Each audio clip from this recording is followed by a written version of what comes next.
Kuya Jing. Binibining yon, pakiusap, tawagin mo na lang akong Sujing. Baka makasira lang sa maganda mong reputasyon ang ganyang pagtawag sa akin. Bakit ka ba napaka-formal sa akin? Hindi ko naman pinapansin ang mga bagay na yan eh. Alam mo naman ang nararamdaman ko para sa'yo. Kung ayaw mong tawagin kitang Kuya Jing, tawagin na lang kaya kitang mahal kong Su, maaari ba? Aba, napaka-agresibo naman ng ate na to. Ang mga kababaihan sa ating dinastiya ay kilala sa pagiging mahinhin. At laging nakasusunod sa tamang asal. Pero pagdating sa'yo, ibang klase ka rin, ano? Siyempre naman. Ang ama ko kaya ang pinuno ng akademya. Napakalawak ng kanyang kaalaman. Kaya bilang anak niya, natural lang na mas elegante at matalino ako kaysa sa mga ordinaryong babae. Oo nga eh, masyado kang ang matalino. Saan ba nanggaling ang walang modong babaeng to? Mahal kong Su.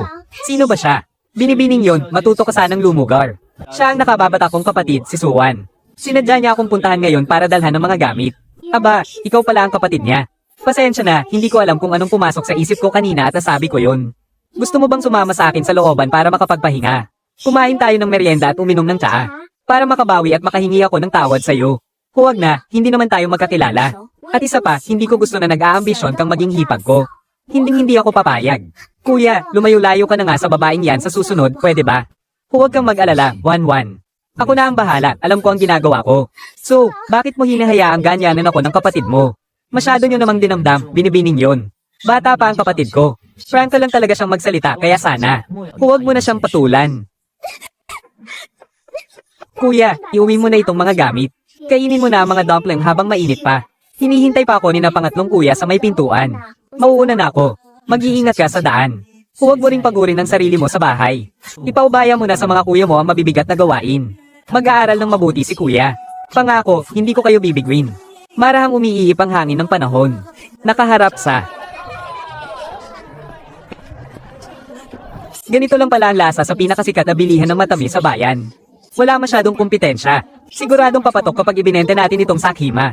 Sige, may naisip na akong plano. Bumili na tayo ng mga sangkap para tayo na mismo ang gumawa.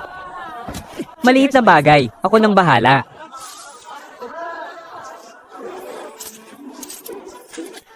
Ha?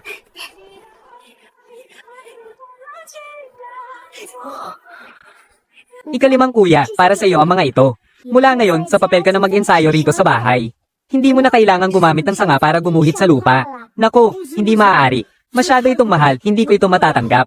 Ikalimang kuya, walang pag-aalinlangan. Susuportahan kita sa paggawa ng mga bagay na gusto mo. Basta't mag-focus ka lang sa pagguhit. Huwag mong susukwan ng mga pangarap mo, maliwanag ba? Kapag sikat ka na balang araw, kuya, huwag mong kalimutang ay gawa ng selyo ang sarili mo. At gumamit ng sikat na pangalan, ha? Sige ba? Aba, Suchen. Ang dami mo na namang pinamailing gamit ngayon, ah. Opo, iya, malapit na kasi ang bagong taon. Naghahanda lang po ng mga gagamitin. May 2 buwan pa bago magbagong taon. Namimili na kayo ng panghanda ngayon pa lang.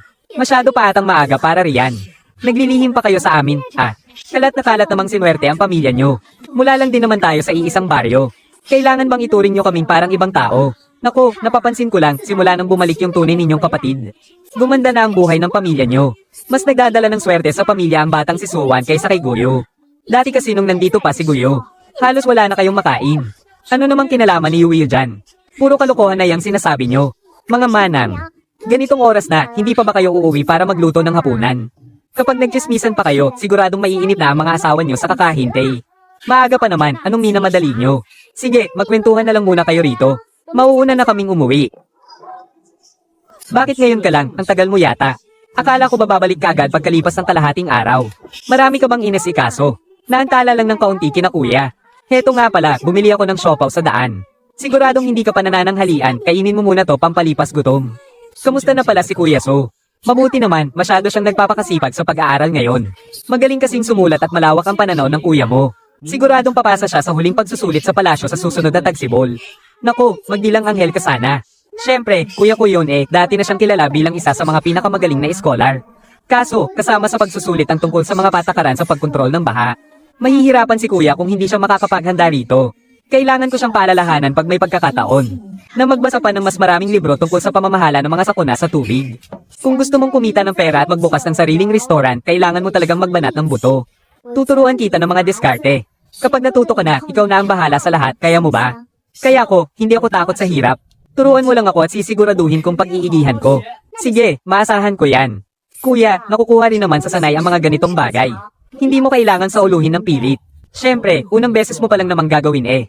Kailangan mo lang maging maingat para hindi ka magkamali. Bakit ganyan ka makatingin sa akin? May dumi ba ako sa mukha? Oo, 1-1, para kang payaso na may pinta sa mukha, hahaha. Jiang Yu, hinaan mo pa yung apoy, hindi, medyo hinaan mo pa. Sige po. Bakit, masama na naman ba ang pakiramdam mo? Wala yan, baka masyadong malakas lang ang apoy kaya medyo uminit ang mukha ko. Ang sarap, mas masarap to kaysa sa mung bean cake at sesame cake. Ang lambot at ang bango, tapos may asim tamis pa ng mga pases. Oo nga, mas nakakagulat ang sarap nito kaysa sa mung bean cake. Iisa lang kasi ang lasa ng mung bean cake tapos madali ka pang mabulunan. Ito kasi, malambot na, ang dami pang patong-patong na lasa. Ang sarap, Jiang Yu, marami ka nang nakita at naranasan. Ano ang masasabi mo rito sa ginawa ko? Kakaiba nga talaga ang panghimagas na ito. Ngayon lang ako nakakita ng piniritong panghimagas. Nung nasa kabisera ako, ang paboritong kainin ng mga ordinaryong tao ay ang pea cake. Ang mga mayayamang pamilya naman, madalas kumain ng peach blossom pastry. Mayroon ding jujube at yum cake. O kaya naman ay yung napaka-espesyal na crab roe pastry. Lahat yon, puro steamed o baked lang. Hindi naman ganoon kayaman ang Qinghe County. Ang hanap lang ng mga ordinaryong tao rito ay yung masarap, sulit sa bulsa, at bago sa panlasa nila. Kaya pasok na pasok itong sakhima mo. Basta tama lang ang presyo, siguradong may bibili. Tama ka. Kapag makatarungan ng presyo, madali lang ibenta yan. Iba talaga magsalita kapag marami kang nabasang libro. Jiang Yu, galing ka ba talaga sa kabisera? Anong negosyo ng pamilya mo? Isang ordinaryong pamilya lang ng mga mangangalakal, may maliit na negosyo. Sapat lang para may makain at mainom araw-araw. Maliit na negosyo, hindi ako naniniwala. Kung anak ka lang ng isang ordinaryong mangangalakal, paano ka nakabangga ng mga mamamatay tao mula sa Jiangho?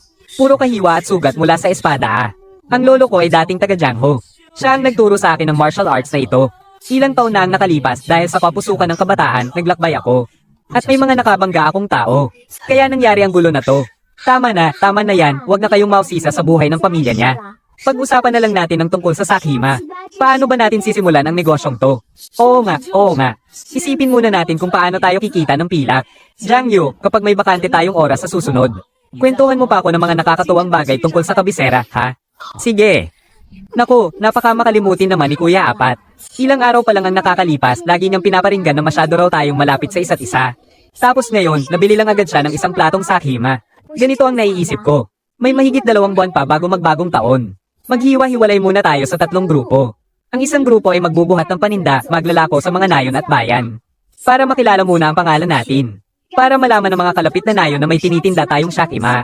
Kapag palapit na ang pista kung kailan pinakamarami ang mga tao, sama-sama tayong magtatayo ng pwesto sa palengke ng bayan. Ay lalako rin natin ito sa ibang mga nayon. Para humakat ng malaking benta, ha? Malakas ka naman. Kaya pasensya na kung mapapagod ka sa pabalik-balik na biyahe. Kapag kumita tayo ng pilak, bibigyan kita para sa sarili mong bulsa. Naku, walang anuman sa akin ng pera. Pamilya tayo rito. Kaya lang, hindi talaga ako marunong mag-alok ng pasigo. Baka pagpunta ko roon ay walang bumili at makaabala pa ako. Pangatlong kuya, huwag kang mag-alala. Hindi mo na kailangang mag-alok ng pasigo. Saan bang nayon walang mga alin na mahilig maki-usyoso? Katulad ng mga tita roon sa may balon ng nayon natin. Pumunta ka lang sa lugar na may 100 tao. At sila na mismo ang lalapit para magtanong. Ipagbabalot na kita ng maaga ng mga patikim para matikman nila. Kapag nasarapan sila, paniguradong bibili rin ang mga iyon. Hindi naman natin sila pinipilit. Kung hindi talaga kaya, isuot mo na lang yung maskara ni Jiang Yu. Kapag natakpan ng mukha mo, hindi ka na mahihiya. Hindi nakakahiya ang kumita mula sa sariling pagod. Pero hindi sapat kung si pangatlong kuya lang ang iikot sa mga nayon. Kung magsasama si pang-4 at pang-5 kuya papunta sa ibang lugar, may iwan na lang ako mag-isa sa palengke ng bayan. Hindi ko kayang buhatin ng mga paninda. At hindi naman makakapasok sa bayan ng karito ni Tandang Hangto. Paano na ito? Pasamayin mo si Sui sa bayan. Kaya ako nang umikot sa mga nayon ng mag-isa. Makapal ang mukha ko kaya hindi ako nahihiyang mag-alok. Hindi pwede, maglalakad ka ng ilang milya bitbit ang mga paninda, ha? Hindi ka kasing lakas ni pangatlong kuya. Mas gagaan ang trabaho kung maghahalinhinan kayo ni pang-5 kuya. Sasama ako sa iyo. Magaling na ang mga sugat ko. Halos magaling na nga. Marami na akong nabala sa inyo nitong mga nakaraang araw. Kaya oras na para ako naman ang tumulong. Hindi pwede, masyado kang gwapo, para kang engkanto.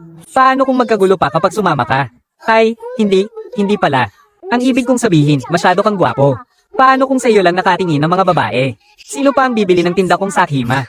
Ha, ganun pala ang tingin sa akin ni Binibining Suwan. Sige na nga, hindi na kita aasa rin. Gusto ko lang naman talagang tumulong.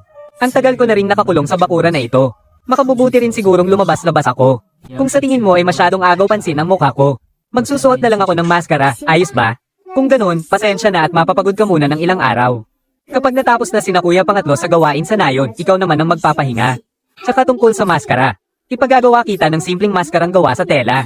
Masyado kasing nakakatakot yung maskara mo. Baka matakot at layuan pa tayo ng mga maminili, sige ka. Susundin ko ang lahat ng gusto mo. 1-1. Mula sa binibining Su hanggang sa naging Su 1. At ngayon, 1-1 na mismo ang tawag niya sa akin. Ibig sabihin ba nito, mas lumalalim na ang ugnayan namin. Swerte at nakakapit na rin ako sa isang malakas na tao. Sa wakas, mayroon na akong magandang koneksyon na magagamit sa hinaharap. Ipinahanda ng aming Seniorita ang mga meriendang ito para sa inyo. Ang mga kakaning gisantes mula pa sa Liu Fangjai. Pati na ang mga kakaning asmendas na ito ay ginawa mula sa mga pinakamagandang sangkap. Sabi ng aming Seniorita dahil dito siya lumaki sa nayon. Hinding-hindi niya makakalimutan ang kabaitan ninyong lahat.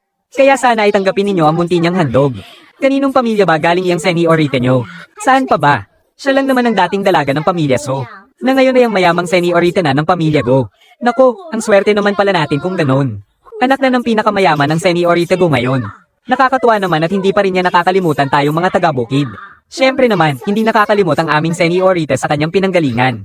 PWE, masyadong mayabang. Isang alila lang naman pero ang taas na ng lipad.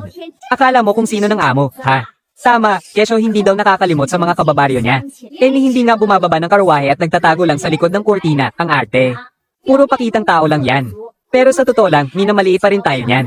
Kung ako ang tatanungin, mas gusto ko pa yung tunay na anak ng pamilya So na si Wanwan. Pagbalik niya, nagluluto siya para kumita ng pilak. Magalang din siyang makitungo at hindi maarte. Sinabi mo pa, dati pa namang laki sa layaw yang si Goyo. Inaasa na lang sa mga kuya niya ang lahat ng gawain. Araw-araw pang tanghali na akong gumising. Ngayong umalis na siya. Baka nga prinsesa na ang turing sa kanya sa pamilya Go, hahaha, hay nako. Yung pinakamataba na lang. Ilaga natin yan mamayang gabi. Hindi pwede, hindi pwede. Nangingitlog pa yan. Yung hindi masyadong gumagalaw ang kakatayin natin. Nandito na si Seniorita Go. Sadyang parang aso't pusa talaga ang dalawang bida. Kung ayaw, edi ayaw. Hindi na kailangang magpanggap.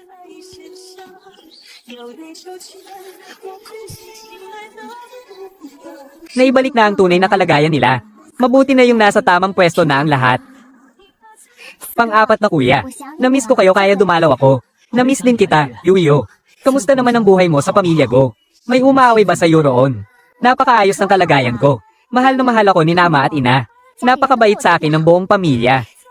Pangatlong kuya, panglimang kuya. Kamusta naman kayo? Matagal-tagal din tayong hindi nagkita. Nakalimutan nyo na yata ako bilang kapatid nyo. Ano, paano naman mangyayari yun? Masyado ka lang nag-iisip. Sapat na ang pagiging masigla ng pang-apat mong kuya. Kapag lahat kami ay lumapit sa iyo, baka sumama ang loob ni Wanwan. Nagbilin kasi ang panganay nating kuya. Nasensitibo pa si Wanwan ngayong nakabalik na siya. Kaya kailangan muna natin siyang intindihin. Ate Wanwan, marami na akong narinig tungkol sa iyo. Lagi kang bukang bibig ng mga kuya, huwag mo akong tawagin ng ganyan. Ipinanganak tayo sa parehong taon, buwan at araw. Walang mas matanda sa ating dalawa. Pangalan ko na lang ang itawag mo sa akin. Sige. Sa totoo lang, ang pagbalik ko rito ngayon ay sadyang para ihatid sa iyo ang mga gamit na ito. Hindi mo na iuwi yung mga dati mong damit mula sa mansiyon. At sayang naman kung iiwan lang doon. Napag-usapan namin ni Ina na ipadala ang lahat ng ito sa iyo. Lumalamig na ang panahon, mahirap ang buhay rito sa probinsya kaya huwag mong hayaang ginawin ka. Palagi ka ring bukang bibig ni Ina. Umaasa siyang babalik ka para bisitahin siya. Tinatanggap ko ang magandang intensyon mo, binibining Go. Pero nang araw na umalis ako, nilino ko na to kay Seniora Go. Wala akong kukunin kahit ano mula sa mansiyon. Kung walang magsusuot ng mga damit na yan, ipamigay nyo o kaya itapon. At yung mga alahas, kung naiirita kayong makita yun, ibenta nyo na lang. Araw-araw akong nagtatrabaho rito sa bukid. Hindi ko kailangan ng mga mamahaling gamit na yan. At hindi rin naman praktikal gamitin. Suwan, kahit na naibalik na tayo sa tamang pamilya, totoo pa rin ang mahigit 10 taong samahan ninyo ni Ina. Paano mo nagagawang talikuran na lang iyon ng ganoon kabiles? Palagi ka pa rin niyang hinahanap-hanap. Umaasa siyang babalik ako, sus, pwede ba? Nang malaman niya ang totoo noon. Gusto na sana ni Seni Orago na maglaho ako agad-agad sa paningin niya. At umaasa pa siyang babalik ako, kung magpapanggap ka, galingan mo naman. Si Seni Orago ay tanging ina mo lang. Inangkin ko ang pagkatao mo ng mahigit 10 taon. Ang mamuhay ng marangya sa ganoong katagal na panahon ay sobra-sobra na. Tama ang sinabi ni Seni Orago noon. Kinuha ko ang mahigit 10 taon ng buhay mo. Hindi na ako dapat maging makasarili pa at umasa sa pagmamahal ng isang ina. Anak na ako ng pamilyang So ngayon. Iisipin ko na lang na gusto mo lang akong palubagin. Pero ang mga bagay na hindi akin, hindi ko nakukunin pa. Kayo na ang bahala kung anong gagawin sa mga yan, binibining ko. Akala mo ba ikaw lang ang pwedeng magpaawa para makakuha ng simpatiya? Mga paboritong galawan ng mga pa-victim. Pwes, tatalunin kita sa sarili mong laro. Totoo naman ang bawat salitang sinabi ko. At pagkakataon ko na rin to para ipaalam sa mga kuya ko, na sila na lang ang tanging meron ako ngayon. Sige, kung yan talaga ang paninindigan mo, hindi na kita pipilitin. 1-1, huwag kang matakot. Nandito pa kami para sa'yo. Nandyan din sina Itay at Inay. Mula ngayon, kaming mga kuya mo ang mag-aaruga sa'yo. Ilang magagandang damit lang naman yan, di ba? Kapag nakapagpatayo na si Kuya Apat ng sariling kainan at kumita ng malaki, bibilhan kita ng isang buong kahon. Siyempre, ikaw rin, Yuyo. Bibilhin din ni Kuya Apat lahat ng gusto mo balang araw. Salamat, Kuya Apat. Kuya Apat, Kuya Lima. Kalahating buwan na lang, karawan nyo na. Hindi kasi ako madalas nakakalabas. Kaya baka hindi ko kayo masamahan sa mismong araw na yon. Kaya naghanda na ako ng regalo ng maaga. Sana magustuhan nyo. Here, kunin mo nga rito yung mga gamit. Gayo. Masyadong mahalaga ang Reg Along to, hindi namin pwedeng tanggapin. Iuwi mo na lang yan. Ako mismo ang pumili ng tela at disenyo niyan. Mula sa puso ko ang pagbibigay niyan. Bakit ba ayaw tanggapin ni Kuya Lima, regalo naman pala sa kaarawan? Pero napakamahal ng telang seda na to. Araw-araw kaming nagbabanat ng buto sa bukid at bundok. Kailan pa namin to maisusuot? Kesa sabihing nagbibigay ng regalo. Parang nagpapasikat lang naman yata siya. Salamat sa pag-abala, Yuyo. Tatanggapin ni Kuya Apat ang Reg Along to.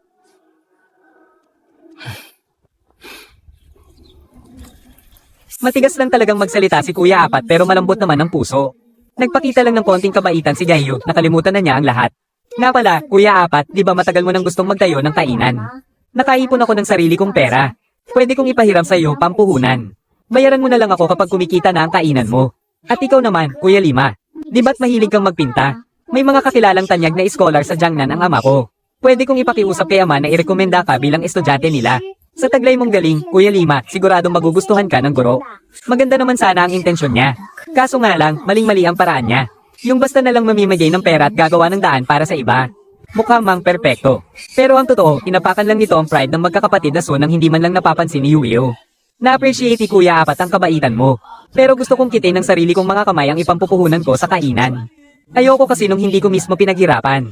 Kahit magtagumpay pa ako, wala ring saysay. Pero ipapahiram ko lang naman ito sa iyo Kapag nagbukas na ang kainan, ikaw pa rin naman ang mamamahala. Hindi naman ako makikialam. Hindi pa rin ba pwede? Talagang hindi na kailangan. Itabi mo na lang yan para sa sarili mo. Huwag mo na itong intindihin. Napag-usapan na natin noon na hindi ako aasa sa pamilya ko, kaya paninindigan ko yon. Saka, tinulungan na ako ni Wanwan na mag-isip ng mga iba't ibang paraan para kumita ng pera. Ang kumita ng puhunan gamit ang sarili kong pawis ay mas nakakapanatag kaysa sa umutang ng pera. Ikalimang kuya, paano ka naman? Bihirang pagkakataon ito. Hindi ko na rin kailangan. Sa edad kong ito, matagal nang lumipas ang panahon para kumuha pa ng guro. Sinabi mo rin dati, wala man lang pambili ang pamilya natin ng mga pangkulay at papel. Ang pagpipinta ay hindi tamang landas para umasenso. Naisip ko na maghanap na lang ng ibang pagkakakitaan at maayos din naman iyon. Noong mga panahong pareho pa tayong nakalugmok sa hirap. Sinabi mong hindi praktikal ang pagpipinta. Ngayong isa ka ng semi-orita. Aasta kang mas mataas at magmamagandang loob na ay gawa ako ng daan. Ang mga pangarap ko, kailan pa naging nakadepende sa limos mo para lang matupad ito. Mabuti na rin at ganyan ang pananaw mo, ikalimang kuya. Alam ko namang napakatalino mo, ikalimang kuya. Kahit anumang gawin mo, tiyak na magtatagumpay ka. MHM. Oo nga. Siya nga pala, may dala rin akong magandang pasalubong para sa inyo ngayon. Lalo na para sa'yo, Suwan. Siguradong magugustuhan mo ito. Ito ang pinakasikat na sabang gawa sa gatas ng kambing ngayon sa bayan. Amuyin ninyo. Ang amoy ng asmendas sa katawan ko ay dahil sa paglalaba gamit ito. Mayroon ding gawa sa gatas ng baka na sobrang nakakapalambot ng kamay. Pagkatapos maghugas, ang kinis at ang lambot sa balat. Suwan, araw-araw kang nagtatrabaho sa bukid kaya madaling kalyuhin ang mga kamay mo. Tamang-tama ang paggamit nito para sa iyo. Sayang nga lang at ang hirap makabili ng bagong labas na sabon sa buhok. Kakaunti lang ang supply kaya hindi rin ako umabot. Kuya Apat, bakit ganyan ang mukha mo? Yuyo, may isang bagay na baka hindi mo pa alam. Ang mga sabang gatas na ito, pati na ang mga sabang amoy bulaklak, si Wanwan talaga ang nakaisip niyan. Siya ang nagturo sa aming gawin ang mga ito. Hindi ko inasahang ginagamit mo rin pala. Gustong-gusto mo pala talaga ito, binibining ko. Sabi mo kanina, sayang at hindi ka nakabili ng sabon para sa buhok. May natitira pa akong ilang piraso ng simpleng sabon sa bahay. Bibigyan kita ng 2 piraso mamaya. Nakabilad pa kasi yung mga bagong gawa. Kung gusto mo, lagi kitang itatabihan sa susunod. Para hindi ka na mag-alala na baka maubusan ka. Hindi uubra sa akin ang mga ganyang paandar mo. Mabuti na lang at may itinabi akong ilan para sa sarili ko, sakto ang pagdating mo. Maraming salamat kung ganoon. Naku, ayos ka lang ba? Ayos lang ako, Kuya Tatlo. Maliit na sugat lang ito. Familiar sa akin ang alalay na ito. Dati, may ginawa siyang kasalanan sa mansyon ng mga Go. Pinabawasan ang sahod niya bilang parusa, kaya nagtatanim siya ng galit hanggang ngayon. Lapastangan, lumuhad ka't humingi ng tawad kay Binibining Su, bilis. Ang pabaya mong kumilos. Kahit paano, naging amo mo rin si Binibining Su. Ang lakas ng loob mong saktan siya. Binibining Su, patawarin niyo po ako. Hindi ko po sinasadya. Isa lang itong hindi sinasadyang pagkakamali. Hindi ko na ito palalakihin. Pero dahil pinagsisilbihan mo si Binibining Go, hindi magandang nagpapahaba ka ng kuko. Paano kung isang araw ay masugatan mo rin si Binibining Go? Mas mabuting putulin mo na yan. Maraming salamat po, Binibining Su. Baka medyo mahapdi ito. 1-1, tiisin mo lang ng kaunti. Kuya Lima, huwag ka namang masyadong kabahan. Kung nagtagal pa ng kaunti, maghihilom na sana itong sugat ko. Aba, damn you go kaya. Yuyo, huwag mong sisihin ang sarili mo. Wala kang kasalanan dito. Ang alalay lang talaga na ito ang pabaya. Nako, andito ka na pala, hahaha. Ying Hong, matagal tayong hindi nagkita. Kamusta ka na? Mabuti naman ako. Ikaw, kung tatanungin mo kung maayos ako sa pamilya Go, syempre naman. Mahal na mahal ako ni Nama at Ina. Nakakaingit ka naman, araw-araw may nagsisilbi sa'yo. At may magaganda ka pang damit na nasusuot. Hindi tulad ko na araw-araw nagbabanat ng buto sa bukid. Ngayon nga abala pa si Nama at Ina sa paghahanap ng mapapangasawa ko. Ayoko pa ngang magpakasal Kung mag-aasawa man ako, gusto ko doon sa taong mahal ko, masyado ka pang bata. Sabi ng ina ko, hindi naman kailangang magpakasal ng maaga ang mga babae. Ying Hong, paano kaya kung sa akin ka na lang maglingkod? Ako lang mag-isa sa mansyon at wala man lang akong mapagsabihan ng mga sikreto ko. Kung sasama ka, may karamay na ako doon. Bibigyan kita ng buwan ng sahod. Kapag nakatagpo ka na ng taong gusto mo balang araw, malaya kang umalis anumang oras. Totoo ba yan, Yuyo? Tutulungan mo talaga ako. Umuwi ka na ngayon at kausapin mo ang mga magulang mo. Sabihin mong bibigyan kita ng 5 tail na pilak kada buwan bilang sahod. Here, samahan mo si Ying Hong para magsilbing saksi. Masusunod po, Binibini. Aba, 5 tail kada buwan. Haha, iwan mo na yung mga luma mong damit. Pagdating sa mansyon, syempre bibigyan ka ng uniforme ng mga tagapaglingkod. Kung magsusuot ka ng ganyang kapangit na damit, baka ipahiya mo lang ang pamilya Go. May kailangan po akong asikasuhin sa aming tahanan. Mauuna na po ako. Balak ko sana siyang hiyain ngayon. Pero ako pa itong nagmukhang dehado sa lahat ng bagay. Wala na akong mukhang ihaharap. Sa naging labanan ngayong araw, halatang mas pinoprotektahan na ako ng mga kuya ko. Napakaganda ng resulta. Hay salamat, umalis na rin. Akala ko nakalimutan mo na ako Makakalimutan ko ba naman ang isang tulad mo? Heto Tikman mo itong mga matamis mula sa Liafansay. At pinakamasarap na siya ang Yuchen Longjing. Napakagalante naman pala ng kamag-anak ninyong ito. Anong kamag-anak? Nako, kung pag-uusapan natin yan. Punong-puno ng madramang eskandalo. Sige nga, ikwento mo. Sige, makikinig ako sa'yo. Yung tungkol ba yan sa pagkakapalit ng tunay at pekeng Senyorita? Napakadrama naman talaga niyan. Yung mga kinukolektang libro ng tiya ko. Puro ganito ang mga kwento. Hay, naintindihan mo na ba ngayon? Napakagulo talaga, ang hirap ayusin. Medyo nakakabulunan Mas masarap pa rin yung ginagawa mong sakhima. Oo na, sige na, kumain ka pa ng marami. Magpakabusog ka para makatulong ka mamaya sa trabaho. Aba, Jiang Yu, mas gumagaling ka na Eksperto ka na sa pagsisiga ng kahoy Salamat sa papuri. Bukas ng madaling araw. Pangatlong kuya, dumiretso ka sa timog, ikutin mo ang ilang nayon doon. Ika-4 at ika-5 kuya, magkasama kayong pumunta sa Hilaga. Magdala kayo ng tig-6 na balot. Kami ni Jiang Yu, magdadala ng 100 balot sa palengke ng bayan. Maraming tao sa bayan, kaya malaki ang pangangailangan doon. Sige, masusunod. Kaya lang, iisa lang ang timangan natin sa bahay. Kailangan pa nating manghiram ng 2 para magkasya. 1-1, yung sobrang 2 balot. Ibibigay ko yung isa kay Guro. Bilang pasasalamat sa pagpapahiram niya sa atin ng kabayo noon. At saka makakahiram na rin ako ng timangan sa kanya. Tapos yung isa naman, dadalhin ko sa kapitan ng nayon para makahiram din ng timangan. Ayos ba yun sa'yo? Sige, kung ano ang gusto mo. Pangatlong kuya, mag-ingat ka sa daan. Madilim na, dahan-dahan lang Oo, naiintindihan ko. Sa nayon nyo. Mayroon pa bang mga ngaso na Jiang ang apelido? Oo, 10 taon na ang nakakalipas nang dumating siya. Napakagaling niyang mangaso. Isa siyang binata at Jiang din ang apelido niya.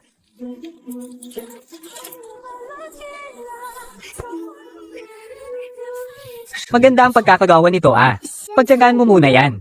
Medyo madali yan kasi ang pagkakagawa Sa susunod na punta natin sa bayan, bibili ako ng magandang materyales. Para ay gawa ka ng mas maganda pa rito. Ang bait mo naman sa akin. Dahil yan sa libreng pagtulong mo sa mga gawain ko. Hayaan mo na lang na mangyari ang nararapat. Kahit marami o kaunti lang ang mabenta, ayos lang. Ang maglakas loob ka pa lang na subukan ito, napakagaling na. Oo, naiintindihan ko. Xiang Yu, bilasan mo, kailangan na rin nating umalis. Isuot mo na agad ang maskara mo. Baka maubusan tayo ng magandang pwesto sa palengke kapag nagtagal pa tayo. Natali mo nga para sa akin. Sige na. Kaya mo naman italing mag-isa, di ba? Tulungan mo na kasi ako. Hala, nagpapakyut ba siya? Sino ba namang makakatiis dito? Hi. Ipikit mo ang mga mata mo. Huwag mo akong titingnan. Pupunta kayo sa bayan para magbenta. Magandang araw po, Ale, hindi po kami magbebenta niyan ngayon.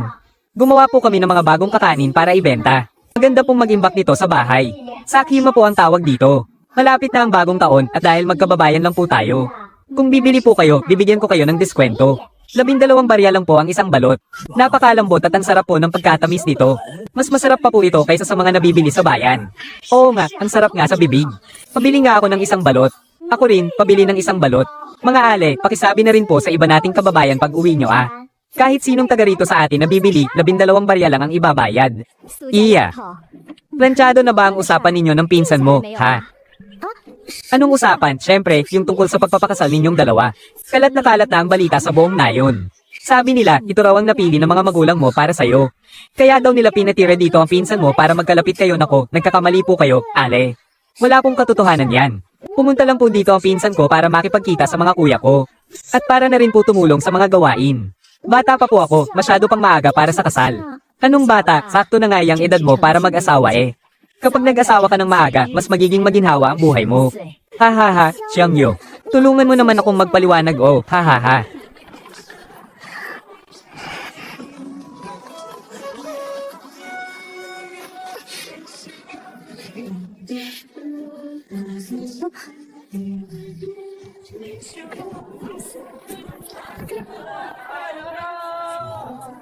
Bakit hindi ikaw ang nagpaliwanag kanina? Mas magandang ang ganyan na lang ang isipin nila. Para hindi na nila araw-araw na isipin na ayto ka sa iba. At hindi na rin nila ako ihahanap ng kapareha. Mas tahimik at mas pabor sa atin yun, di ba? Paano naging ayos yun? E paano kung sa huli ay hindi naman naging tayo? Siguradong sasabihin ng mga tao sa nayon na iniwan mo lang ako. Para sa isang dalaga na tulad ko,